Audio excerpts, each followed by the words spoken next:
Hello, Beyond the Gates fans. Here to talk about the latest episode of my current favorite soap opera, Beyond the Gates. It is June 5th, 2025, a Thursday episode.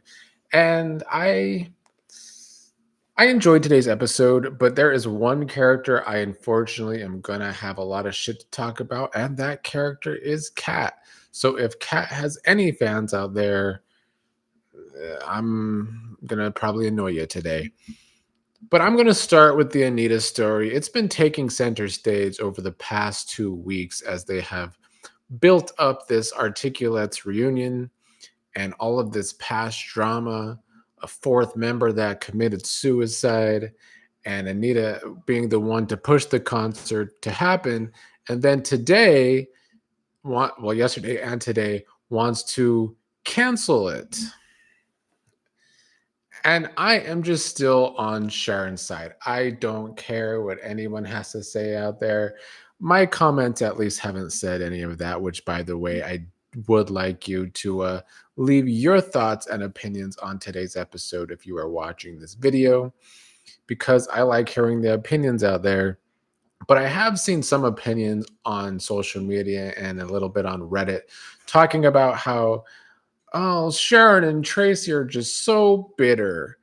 And I'm just like, maybe, but from all of the sounds of it, I understand why.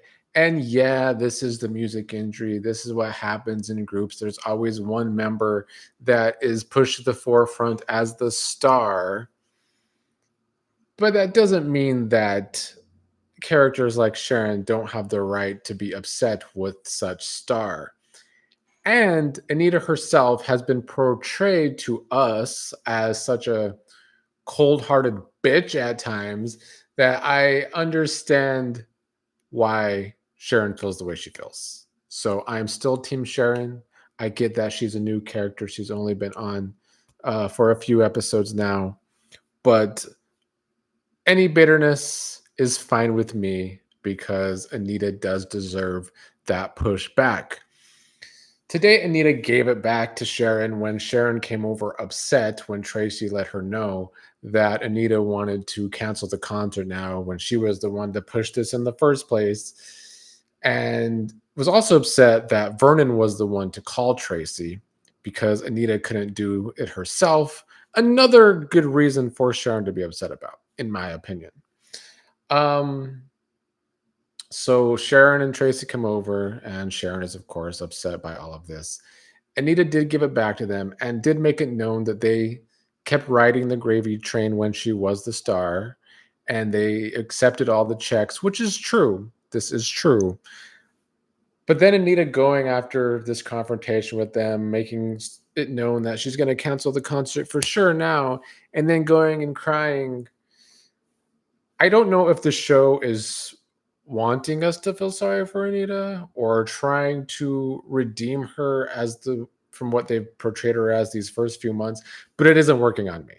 I'm still very annoyed by Anita as a character. However, I will say that I do think this is the show adding layers to the character, and I am glad that Tamara Tooney actually finally has a storyline on the show. But it's going to take more for me to feel bad for Anita in this situation. I think it's just mostly because she's still the same. She just wants to kick people out and run away from the problem, and try and cover up the problem to save face. It's what we've seen from the character the whole time so far. So until she actually has growth as a character, I can't feel so bad for her. And speaking of characters that need some growth, the character of Kat is just free falling in my rankings of favorite characters. The past 2 weeks have not been good for the character of Kat. Yes, has been smart in finding out information to take down Leslie and Eva, but in typical Kat fashion, she's always obsessed with Eva. And all these scenes with Jacob for 2 weeks now of her trying to push Jacob to get an arrest and push Jacob to do something when he's the cop and she's not. it's getting like she's a broken record, and it's becoming fast forward material for me. Like when I'm starting to think of Kat as a Derek and Ashley type character, that's not a good thing. So I just feel like they have really made Kat over the past 2 weeks become very one note. I'm sick of hearing her talking about Eva with this obsession towards Eva. She has tunnel vision towards Eva. It happened multiple times in just today's episode alone when she kept coming back around to talking some kind of shit about Eva. And I think the problem with the is is that the rivalry between Kat and Eva has kind of fallen off. They're more so pushing these Kat and Leslie scenes, which I do find entertaining. But since they've made Eva a rightful victim so much since the big reveal, this whole Kat always pushing this narrative about Eva and always talking shit about Eva, it's just making Kat the annoying kind of like unwatchable to me. I don't know. I'm just not here for it anymore. There was a point in the Kat and Eva rivalry where Eva would, push back against Kat, but now it's just coming across as a one-sided rivalry. that Kat just has this one-sided rivalry with Eva, and that's not exactly entertaining. So I hope they start to give something more to Kat because the past 2 weeks have been piss poor for the character. And Kat and Jacob scenes are definitely fast forward material for me now.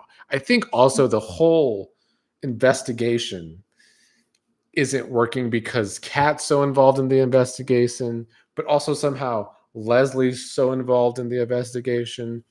But Jacob's partner, who has disappeared, is not involved in the investigation. It's just not. The Leslie storyline was the must see storyline, but now this second chapter of it is kind of stupid, and I hope we can move away from the investigation of Leslie and she could start doing something else, and Jacob can maybe go back to his dad being a dirty cop because the investigation storyline is not a hit for me. I enjoyed the Jacob and Leslie scenes because I always enjoy Leslie's lines.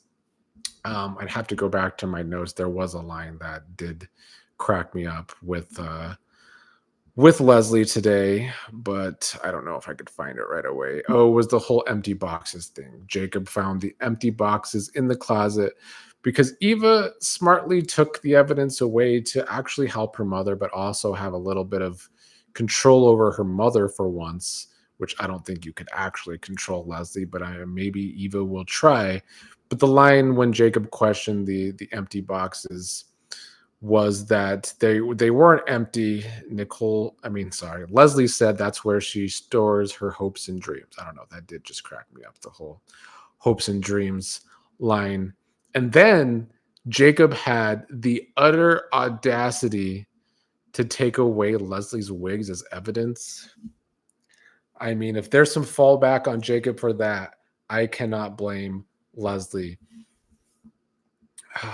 We'll move on from that and we'll move to Laura. Laura's another side character that I am kind of interested to see more from. I would definitely actually rather watch Leslie over Mona. I've seen some people online, they really like the character of Mona, but to me, I agree with Leslie. She's so far up the Dupree ass that she doesn't really do it for me. But we could maybe get some layers for Laura, but she's just also kind of boring. I don't know. She went back to work for Nicole today. Laura Cat had a surprise for her when she walked into Nicole's office. And then she was confused by the method Eva was using when she was Nicole's assistant. So later in the episode, she called Eva for help with that. And while Laura did run down Leslie to Eva, I felt like it was more of us seeing Eva in a good light. Earlier in the episode, Eva was also in a good light with her father, Ted, talking about the job that he got for her at the hair place. And Eva was grateful, although missing working for Nicole. I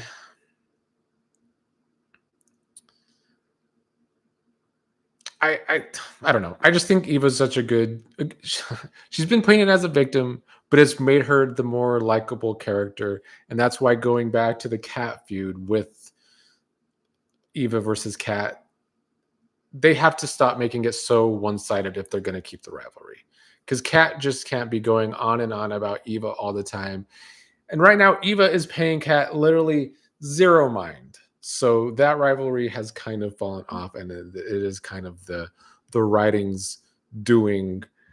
Lastly, Ted and Nicole had some scenes. Nicole saw Ted and Eva together. They got to share some scenes, and I do think I was correct in my assessment. Like when new Ted took over, that new Ted does actually have some scenes with, well, not some scenes, but some chemistry with Nicole in the few scenes that they have had, more so than first Ted did.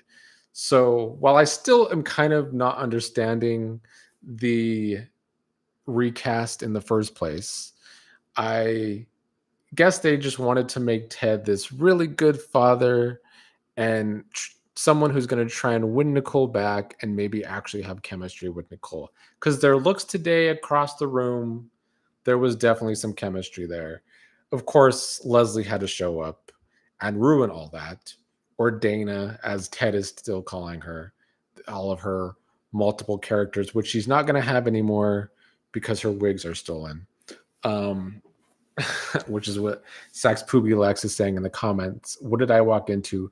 Wig for yeah, Sax Poopy's a reality fan walking into my soap opera live stream. It's very entertaining though. Leslie and her wigs are very entertaining.